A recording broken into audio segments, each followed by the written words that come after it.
details of his private life to Janie, who had an obvious and uncomfortable crush on him. He knew that Marilee would never have asked him to take her any place in Jacobsville, Texas, because it was a small town, and news of the date would inevitably get back to Janie. It might help show the girl that Leo was a free agent, but it wouldn't help his friendship with Fred Brewster to know that Leo was playing fast and loose with Janie's best friend. Some best friend, he thought privately.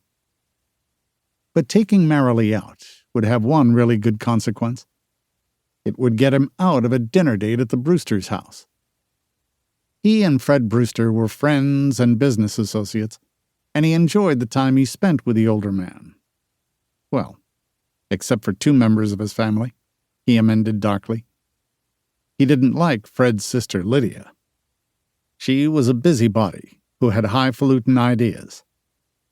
Fortunately, she was hardly ever around, and she didn't live with Fred. He had mixed feelings about Fred's daughter, Janie, who was 21 and bristling with psychology advice after her graduation from a junior college in that subject. She'd made Cag furious with her analyses of his food preferences, and Leo was becoming adept at avoiding invitations that would put him in her line of fire. Not that she was bad-looking. She had long, thick, light brown hair and a neat little figure, but she also had a crush on Leo, which was very visible.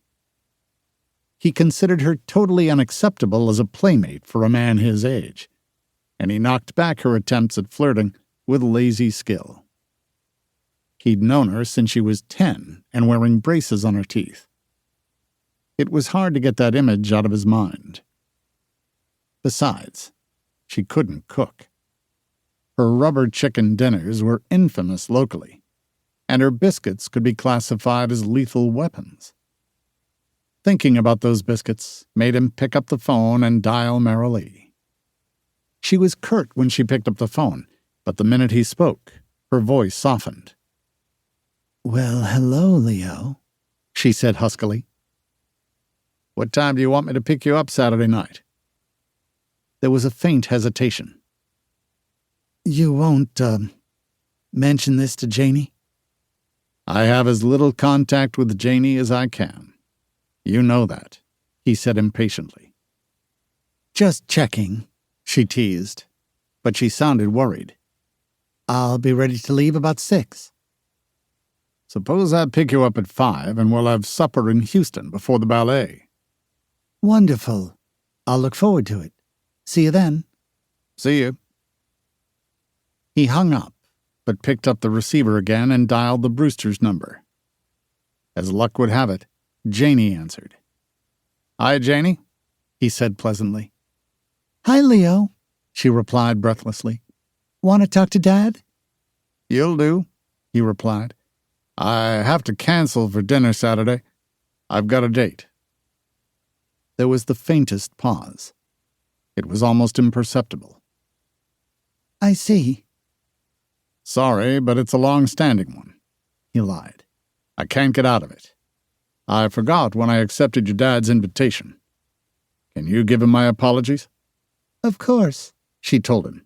"Have a good time." She sounded strange. He hesitated. "Something wrong?" he asked. "Nothing at all. Nice talking to you, Leo. Bye." Janie Brewster hung up and closed her eyes, sick with disappointment. She'd planned a perfect menu. She'd practiced all week on a special chicken dish that was tender and succulent. She'd practiced an exquisite creme brulee as well, which was Leo's favorite dessert. She could even use the little tool to caramelize the sugar topping, which had taken a while to perfect. All that work, and for nothing. She'd have been willing to bet that Leo hadn't had a date for that night already. He'd made one deliberately to get out of the engagement. She sat down beside the hall table, her apron almost stiff with flour, her face white with dustings of it, her hair disheveled. She was anything but the picture of a perfect date. And wasn't it just her luck?